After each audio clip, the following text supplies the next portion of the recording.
আসসালামু আলাইকুম। সবাই কেমন আছেন? আশা করি সবাই ভালো আছেন।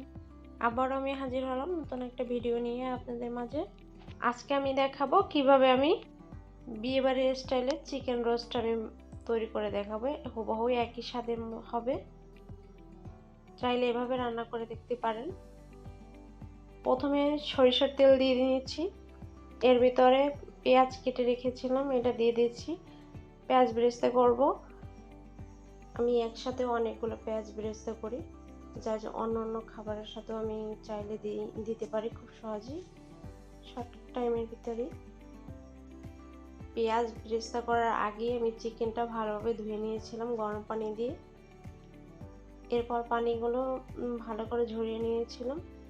তার ভিতরে লবণ দিয়ে মেখে রেখেছিলাম প্রায় 10 মিনিট থেকে 15 মিনিটের মতো। এরপর সরিষার তেলে ভেজে নিয়েছি। ভেজে ভালো করে উল্টে পাল্টে ভেজে নেওয়ার পরে এরপরে সেই যে তেল দিয়ে এটা ভাজি করছিলাম সেটার ভিতরে আমি কাঁচা পেঁয়াজ দিয়ে দিলাম। এর ভিতরে বাটা পেঁয়াজ, রসুন বাটা, আদা বাটা, জিরা বাটা এগুলো দিয়ে নিয়েছি। সাথে তেজপাতা, এলাচ, দারচিনি, লবঙ্গ। আপনারা যদি ঝাল খেতে পছন্দ করেন গোলমরিচটা দিতে পারেন, আর যদি না পছন্দ করেন তাহলে একটু গোলমরিচটা অ্যাভয়েড করলে ভালো। আমি কাঁচামরিচটা সবার শেষে ব্যবহার করব। আমি কিন্তু রাঁধুনির রোস্ট মশলা দিয়ে রান্না করব। এটা ভালোভাবে নেড়ে একটু কষিয়ে তারপর রাঁধুনি মশলাটা দিয়ে দেব। এর ফাঁকে আমি বাদাম বেটে রাখছিলাম, এটা দিয়ে দিয়েছিলাম।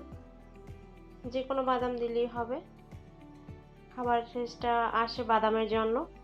রাঁধুনি মশলাটা মেশানো হয়ে যাওয়ার পরে ভালো করে ভেজে তারপর হলো যে আপনার টক দইটা দিয়ে দিবেন। টক দইটা কিন্তু দিতেই হবে, আর যদি না দেন তাহলে লেবু দিয়ে করতে পারেন। তবে টক দইটা দিলে কিন্তু খাবার টেস্টটা অনেক ভালো আসে, স্বাদটা।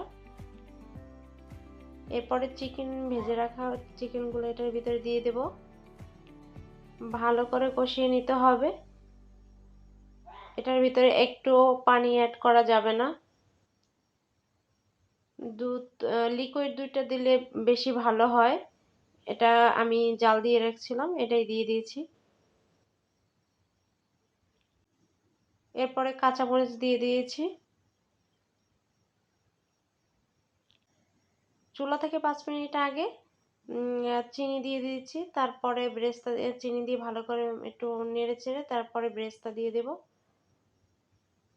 তো হয়ে গেল আমার চিকেন রোস্ট। আপনারা চাইলে এভাবে বাসায় তৈরি করে নিতে পারেন। সবাই সুস্থ থাকবেন, ভালো থাকবেন, আমার জন্য দোয়া করবেন।